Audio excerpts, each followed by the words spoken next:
Good morning students. Commercial law ਦੇ ਵਿੱਚ ਅਸੀਂ ਨਿਊ ਚੈਪਟਰ ਸਟਾਰਟ ਕੀਤਾ ਸੀ ਕੁਆਸੀ ਕੰਟਰੈਕਟਸ।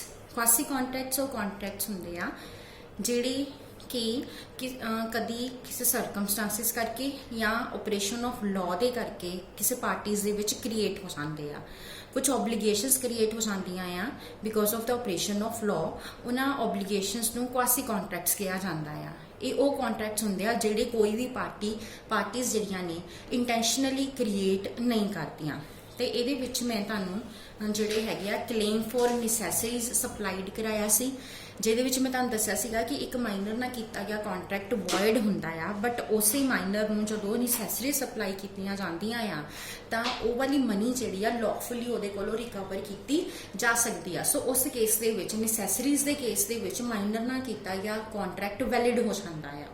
ਉਸ ਤੋਂ ਬਾਅਦ ਮੈਂ ਤੁਹਾਨੂੰ ਸੈਕਿੰਡ ਕਰਾਇਆ ਸੀ ਪੇਮੈਂਟ ਬਾਈ ਐਨ ਇੰਟਰਸਟਡ ਪਰਸਨ, ਕਿ ਜਦੋਂ ਕੋਈ ਇੰਟਰਸਟਡ ਪਰਸਨ पेमेंट कर दिंदा आ, वो पेमेंट जिहड़ी किसी होर परसन ने लीगली करनी सी, फिर वो उस परसन कोलों जिहने वो पेमेंट लीगली करनी सी उहदे कोलों अमाउंट जिहड़ा हैगा आ रिकवर कर सकता है।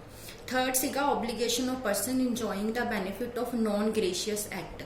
ਜਦੋਂ ਕੋਈ ਪਰਸਨ ਕਿਸੇ ਦੇ ਲਈ ਲॉफुली ਕੁਝ ਕਰਦਾ ਆ ਔਰ ਉਹ ਜੋ ਕਰ ਰਿਹਾ ਆ ਉਹ ਨॉन ग्रेशियसली ਕਰ ਰਿਹਾ, ਯਾਨੀ ਉਹਦਾ ਮੋਟਿਵ ਜਿਹੜਾ ग्रेशियस ਨਹੀਂ ਆ।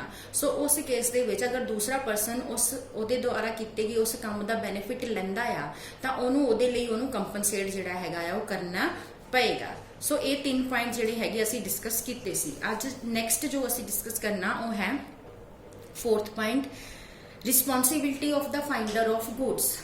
एक परसन जिन्हों किसी दूसरे परसन की कोई बिलोंगिंग, कोई चीज़, कोई गुड्स जिहड़ियां हैगियां मिलदियां आ और वो अपनी कस्टडी विच रख लैंदा आ, फिर उस केस दे विच ओदी भी वो रिस्पॉन्सिबिलिटी बन जाती है जो कि एक बेली की रिस्पॉन्सिबिलिटी हुंदी आ। बेली कौन हुंदा? बेली वो परसन हुंदा जिहड़ा किसी कोलों कोई गुड्स जिहड़ा लैंदा आ फॉर सम पर्पस, और वो पर्पस कंप्लीट होने तो बाद उन्हें गुड्स जिहड़ियां वापस करनियां हुंदियां उहनूं असीं बेली कह दिंदे आ। ठीक है। सो इत्थे जिहड़ा फाइंडर आ उहदी रिस्पॉन्सिबिलिटी बेली दी रिस्पॉन्सिबिलिटी वांगू हो जांदी आ। मतलब जे फाइंडर नूं किसी दीयां गुड्स मिलियां हैगियां आ तां उहदी इह ड्यूटी बन जांदी आ कि वो सारे वो एफर्ट्स करेगा ताकि उस परसन को फाइंड आउट किया जा सके जिहदियां गुड्स आ, मतलब ओरिजिनल ओनर को फाइंड आउट किया जा सके, और गुड्स की उन्नी ही केयर करेगा जिन्नी कि वो अपनियां गुड्स की करदा आ।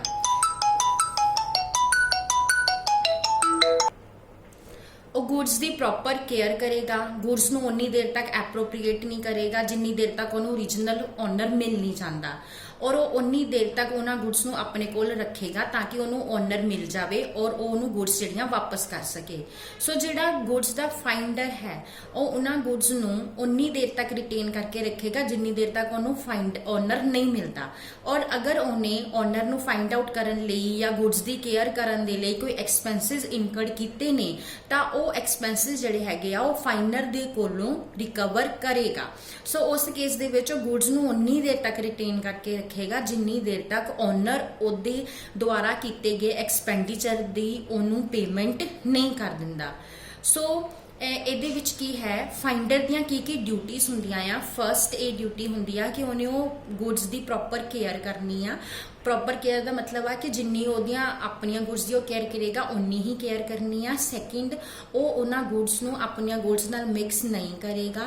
ਥਰਡ, ਉਹਦੀ ਇਹ ਡਿਊਟੀ ਹੁੰਦੀ ਆ ਕਿ ਜਦੋਂ ਉਹਨੂੰ ਓਰੀਜਨਲ ਓਨਰ ਮਿਲੇਗਾ ਉਹਨੂੰ ਉਹਨੇ ਗੁੱਡਸ ਜਿਹੜੀਆਂ ਹੈਗੀਆਂ ਰਿਟਰਨ ਕਰਨੀਆਂ ਆ। उस तो बाद जिदा फाइंडर दी कुछ ड्यूटीज़ है, इदा फाइंडर के कुछ राइट्स भी आ।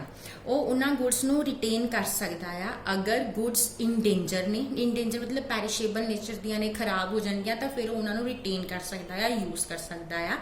सैकेंड, अगर उन्होंने पूरे एफर्ट्स करन तो बाद ओरिजिनल ओनर नहीं मिलिया तो उस वेले भी जिहड़ा है उहदे कोल राइट हुंदा उन्हां गुड्स नूं रिटेन करके रखन दा। थर्ड, अगर उन्होंने ओनर तो मिल गया आ बट ओनर उहदे लॉफुल चार्जिस पे करन लई रेडी नहीं आ जो उन्हें स्पेंड कीते ने ओनर नूं फाइंड करन च या गुड्स दी केयर करन दे विच। एंड फिफ्थ, अगर फाइंडर दे जो एक्सपेंसिस ने, लॉफुल चार्जिस ने ਉਹ ਇੰਨੇ ਜ਼ਿਆਦਾ ਹੋ ਜਾਣਗੇ ਕਿ ਉਹਨਾਂ ਦਾ ਅਮਾਉਂਟ ਜਿਹੜਾ ਗੁੱਡਸ ਦੀ ਵੈਲਿਊ ਦੇ 2/3 ਦੇ ਬਰਾਬਰ ਆ। ਸੋ ਉਸ ਕੇਸ ਦੇ ਵਿੱਚ ਉਹ ਗੁੱਡਸ ਨੂੰ ਆਪਣੇ ਕੋਲ ਰਿਟੇਨ ਕਰਕੇ ਰੱਖ ਸਕਦਾ ਆ। ਸੋ ਇਹ ਵੀ ਕੁਆਸੀ ਕੰਟਰੈਕਟ ਆ, ਕਿਉਂਕਿ ਕਦੀ ਵੀ ਕੋਈ ਵੀ ਪਰਸਨ ਨਹੀਂ ਚਾਹੁੰਦਾ ਕਿ ਉਹਨੂੰ ਕਿਸੇ ਦੀਆਂ ਗੁੱਡਸ ਮਿਲਣ ਤੇ ਉਹ ਉਹਦੇ ਲਈ ਉਹ ਸਾਰੇ ਕੰਮ ਕਰੇ, ਔਰ ਇਸੇ ਤਰ੍ਹਾਂ ਕੋਈ ਪਰਸਨ ਇਹ ਵੀ ਨਹੀਂ ਚਾਹੁੰਦਾ ਕਿ ਉਹਦੀਆਂ ਗੁੱਡਸ ਜਿਹੜੀਆਂ ਲੋਸਟ ਹੋਣ ਔਰ ਉਹਨੂੰ ਜਿਹੜਾ ਫਾਈਂਡਰ ਨੂੰ ਕੰਪਨਸੇਟ ਕਰਨਾ ਪਵੇ। ਸੋ ਇਸ ਕੇਸ ਦੇ ਵਿੱਚ ਇਹ because of operation of law ਉਹਨਾਂ ਦੇ ਵਿੱਚ ਇੱਕ ਕੰਟਰੈਕਟ ਕ੍ਰੀਏਟ ਹੋ ਜਾਂਦਾ ਆ। ਨੈਕਸਟ ਹੈ ਮਨੀ ਪੇਡ ਬਾਈ ਮਿਸਟੇਕ ਔਰ ਅੰਡਰ ਕੋਸ਼ਨ। ਇੱਕ ਪਰਸਨ ਜਿਹਨੂੰ ਗਲਤੀ ਨਾਲ ਕੁਝ ਪੇ ਕਰ ਦਿੱਤਾ ਗਿਆ ਜਾਂ ਗਲਤੀ ਨਾਲ ਕੁਝ ਡਿਲੀਵਰ ਕਰ ਦਿੱਤਾ ਗਿਆ ਆ ਜਾਂ ਅੰਡਰ ਕੋਸ਼ਨ ਕੀਤਾ ਗਿਆ ਪੇ ਜਾਂ ਡਿਲੀਵਰ, ਉਹਦੀ ਡਿਊਟੀ ਬਣਦੀ ਆ ਕਿ ਉਹ ਉਹਨਾਂ ਗੁੱਡਸ ਨੂੰ ਰਿਟਰਨ ਕਰੇ ਜਾਂ ਉਹਦੇ ਲਈ ਰੀਪੇ ਕਰੇ। ਸੋ ਪੇਮੈਂਟ ਬਾਈ ਮਿਸਟੇਕ ਦਾ ਮਤਲਬ ਕੀ ਆ, ਉਹ ਪੇਮੈਂਟ ਕਰ ਦੇਣੀ ਜਿਹੜੀ ਕਿ ਲੀਗਲੀ ਡਿਊ ਨਹੀਂ ਸੀ, ਮਤਲਬ ਉਹ ਪੈਸੇ ਤੁਸੀਂ ਉਸ ਬੰਦੇ ਨੂੰ ਦੇਣੇ ਨਹੀਂ ਸੀ ਲੌਫੁਲੀ, ਬਟ ਬਾਈ ਮਿਸਟੇਕ ਉਹ ਪੇਮੈਂਟ ਕਰ ਦਿੱਤੀ ਆ। So mistake is a thinking and that the money paid was a due। mistake ਕਾਦੀ ਆ, ਗਲਤੀ ਕਾਦੀ ਆ ਕਿ ਤੁਹਾਨੂੰ ਕੀ ਲੱਗਦਾ ਸੀ ਕਿ ਉਹ ਮਨੀ ਪੇ ਕਰਨੀ ਆ, ਉਹ ਡਿਊ ਆ, ਬਟ ਇਨ ਫੈਕਟ ਉਹ ਡਿਊ ਨਹੀਂ ਸੀ। ਸੋ ਕੋਈ ਵੀ ਮਨੀ ਕਿਸੇ ਗਲਤ ਪਰਸਨ ਨੂੰ ਭੇਜ ਦਿੱਤੀ ਜਾਵੇ ਜੇ ਮਨੀ ਆਰਡਰ ਦੁਆਰਾ, ਤਾਂ ਉਹਨੂੰ ਵੀ ਅਸੀਂ ਮਿਸਟੇਕ ਆਫ ਫੈਕਟ ਕਹਿੰਦੇ ਆ, ਤੇ ਸੈਂਡਰ ਜਿਹੜਾ ਹੈ ਉਸ ਮਨੀ ਨੂੰ ਰਿਕਵਰ ਕਰ ਸਕਦਾ ਆ। ਸੋ ਇਸੇ ਤਰ੍ਹਾਂ ਅਗਰ ਡੈਟਰ ਜਿਹੜਾ ਆ ਉਹ ਕ੍ਰੈਡੀਟਰ ਨੂੰ ਓਵਰ ਪੇਮੈਂਟ ਕਰ ਦਿੰਦਾ, ਜਿੰਨੇ ਉਹਨੂੰ ਪੈਸੇ ਦੇਣੇ ਆ ਉਹ ਤੋਂ ਜ਼ਿਆਦਾ ਪੈਸੇ ਦੇ ਦਿੰਦਾ, ਤਾਂ ਉਹ ਪੇਮੈਂਟ ਵੀ ਉਹ ਉਹਦੇ ਕੋਲੋਂ ਰਿਕਵਰ ਕਰ ਸਕਦਾ ਆ।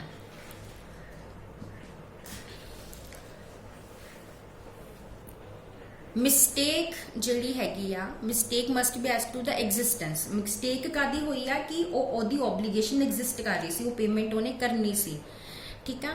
ਸੋ ਮਿਸਟੇਕ ਜਿਹੜੀ ਆ ਜਾਂ ਤਾਂ ਫੈਕਟ ਦੀ ਹੁੰਦੀ ਆ ਜਾਂ ਲਾਅ ਦੀ ਹੁੰਦੀ ਆ। ਇਹਦੇ ਵਿੱਚ ਇਹਨਾਂ ਨੇ ਇੱਕ ਕੇਸ ਦਿੱਤਾ ਹੋਇਆ sale tax officer Banaras versus Kanhaiya Lal Mukund Lal Saraf ਦਾ। ਇੱਕ ਸੇਲ ਟੈਕਸ ਦੀ ਜਿਹੜਾ ਸਰਟਨ ਅਮਾਉਂਟ ਸੀਗਾ ਉਹ ਫਰਮ ਨੇ ਪੇ ਕੀਤਾ under the UP sale tax law on it's forward transaction, ਆਪਣੀ ਆਉਣ ਵਾਲੀ ਟ੍ਰਾਂਜੈਕਸ਼ਨ ਲਈ ਉਹਨੇ ਪੇ ਕੀਤਾ ਸੀਗਾ। ਬਟ ਨਾਲ ਹੀ ਕੋਰਟ ਨੇ ਕੀ ਰੂਲ ਕਰ ਦਿੱਤਾ ਕਿ ਉਸ ਟ੍ਰਾਂਜੈਕਸ਼ਨ ਤੇ ਜਿਹੜਾ ਸੇਲ ਟੈਕਸ ਹੈਗਾ ਆ ਉਹ ਮਤਲਬ ਕਿ ਉਹ ਨਹੀਂ ਲੱਗੇਗਾ।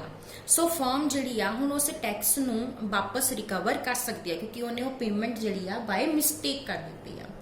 ਸੋ ਪੇਮੈਂਟ ਜਿਸ ਤਰ੍ਹਾਂ ਬਾਈ ਮਿਸਟੇਕ ਪੇਮੈਂਟ ਕਰਨੀ ਰਿਕਵਰ ਕੀਤੀ ਜਾ ਸਕਦੀ, ਇਸ ਤਰ੍ਹਾਂ ਅਗਰ ਅੰਡਰ ਕੋਸ਼ਨ ਪੇਮੈਂਟ ਕੀਤੀ ਹੈ, ਕਿਸੇ ਨੂੰ ਡਰਾ ਧਮਕਾ ਕੇ ਤੁਸੀਂ ਕਿਸੇ ਕੋਲੋਂ ਪੈਸੇ ਲੈ ਲਿਆ, ਤਾਂ ਉਹ ਵੀ ਪੇਮੈਂਟ ਜਿਹੜੀ ਹੈਗੀ ਆ ਬਾਅਦ ਵਿੱਚ ਰਿਕਵਰ ਕੀਤੀ ਜਾ ਸਕਦੀ ਆ। So money paid as a income tax under the threat of attachment can be recovered, ਕਿ ਅਗਰ ਤੁਹਾਨੂੰ ਡਰ ਲੱਗਦਾ ਕਿ ਤੁਹਾਡੀ ਪ੍ਰਾਪਰਟੀ ਅਟੈਚ ਹੋ ਜਾਏਗੀ ਔਰ ਤੁਸੀਂ ਇਨਕਮ ਟੈਕਸ ਪੇ ਕਰ ਦਿੰਦੇ ਹੋ, ਜ਼ਿਆਦਾ ਪੇ ਕਰ ਦਿੰਦੇ ਹੋ, ਤਾਂ ਉਹ ਮਨੀ ਜਿਹੜੀ ਹੈਗੀ ਆ ਰਿਕਵਰ ਕੀਤੀ ਜਾ ਸਕਦੀ ਆ, ਠੀਕ ਹੈ। Similarly where a consumer of electricity pay money to the electric company under protest on being threatened with disconnection in case of default, the case is one of the question. ਇੱਦਾਂ ਹੀ ਅਗਰ ਤੁਸੀਂ ਕੋਈ ਬਿਜਲੀ ਦਾ ਬਿੱਲ ਜਿਹੜਾ over ਪੇ ਕਰ ਦਿੱਤਾ, ਮਤਲਬ ਜ਼ਿਆਦਾ ਬਿੱਲ ਆਇਆ ਸੀ, ਉਹਨਾਂ ਬਿੱਲ ਤੁਹਾਡਾ ਬਣਦਾ ਨਹੀਂ ਸੀ, ਬਟ ਤੁਹਾਨੂੰ ਪੇ ਕਰਨਾ ਪਿਆ। ਕਿਉਂ ਕਰਨਾ ਪਿਆ? ਕਿਉਂਕਿ ਉਹ ਆਰਗੇਨਾਈਜੇਸ਼ਨ ਜਿਹੜੀ ਇਲੈਕਟ੍ਰਿਸਿਟੀ ਵਾਲੀ ਆਰਗੇਨਾਈਜੇਸ਼ਨ ਆ ਉਹ ਤੁਹਾਨੂੰ ਕਹਿ ਰਹੀ ਆ ਕਿ ਨਹੀਂ ਤਾਂ ਤੁਹਾਡਾ ਬਿਜਲੀ ਦਾ ਕਨੈਕਸ਼ਨ ਜਿਹੜਾ ਇਲੈਕਟ੍ਰਿਸਿਟੀ ਦਾ ਕਨੈਕਸ਼ਨ ਜਿਹੜਾ ਉਹ ਕੱਟ ਦਿੱਤਾ ਜਾਊਗਾ, ਔਰ ਤੁਸੀਂ ਡਰਦੇ ਮਾਰੇ ਅੰਡਰ ਕੋਸ਼ਨ ਉਹ ਪੇਮੈਂਟ ਕਰ ਦਿੱਤੀ, ਬਟ ਉਹ ਪੇਮੈਂਟ ਜਿਹੜੀ ਆ ਗਲਤ ਆ, ਜ਼ਿਆਦਾ ਆ, ਸੋ ਉਹਨੂੰ ਵੀ ਲੌਫੁਲੀ ਰਿਕਵਰ ਕੀਤਾ ਜਾ ਸਕਦਾ ਆ। ਸੋ ਇਹ 5 ਡਿਫਰੈਂਟ ਕੇਸਿਸ ਸੀਗੇ ਜਿਨ੍ਹਾਂ ਦੇ ਵਿੱਚ ਇੱਕ ਪਾਰਟੀਜ਼ ਦੇ ਵਿੱਚ ਇੱਕ ਕੁਆਸੀ ਕੰਟਰੈਕਟ ਜਿਹੜਾ ਬਣ ਜਾਂਦਾ। ਪਹਿਲਾ ਸੀ claim for necessary supplied, second ਸੀ payment by interested person, third ਸੀ ਪੇਮੈਂਟ ਬਾਈ ਮਿਸਟੇਕ, ਫੋਰਥ ਸੀਗਾ finder of the lost goods, and fifth ਸੀਗਾ obligation of person enjoying the benefit of the non-gracious act। ਹੁਣ ਇਹਦੇ ਵਿੱਚ ਇੱਕ ਛੋਟਾ ਜਿਹਾ ਪੁਆਇੰਟ ਆ ਕੁਆਂਟਮ ਮਿਰਟ ਦਾ,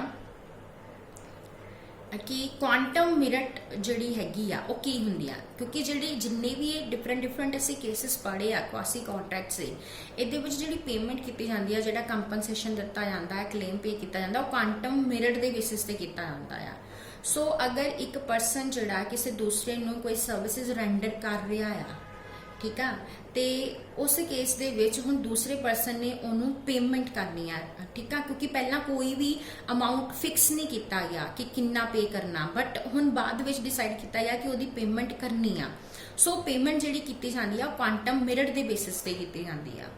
ਕੁਆਂਟਮ ਮਿਰਟਸ ਦਾ ਮਤਲਬ ਕੀ ਹੁੰਦਾ ਆ? ਕੁਆਂਟਮ ਮਿਰਟ ਦਾ ਮਤਲਬ ਹੁੰਦਾ ਆ ਕਿ ਜਿੰਨਾ ਕੰਮ ਕੀਤਾ ਗਿਆ ਉਨੀ ਹੀ ਪੇਮੈਂਟ ਕੀਤੀ ਜਾਊਗੀ। ठीक है। So it cover a case where a party injured by breach. हुण मान लो अगर किसी पर्सन ने कॉन्ट्रैक्ट की ब्रीच कर दी आ और जो ब्रीच की गई उस टाइम ते एक पार्टी जिहड़ी आ उन्हें अपना प्रॉमिस परफॉर्म कर दिता सी, मतलब इन पार्ट परफॉर्म कर दिता सी। फिर वो दूसरे पर्सन दे कोलों हुण उहदे लई जिहड़ी हैगी आ जिन्ने उन्हें काम किया उहदे लई वो कंपनसेशन डिमांड करेगा। ठीक है। सो उस केस दे विच क्वांटम मिरट दा रूल जिहड़ा फॉलो किया जाएगा।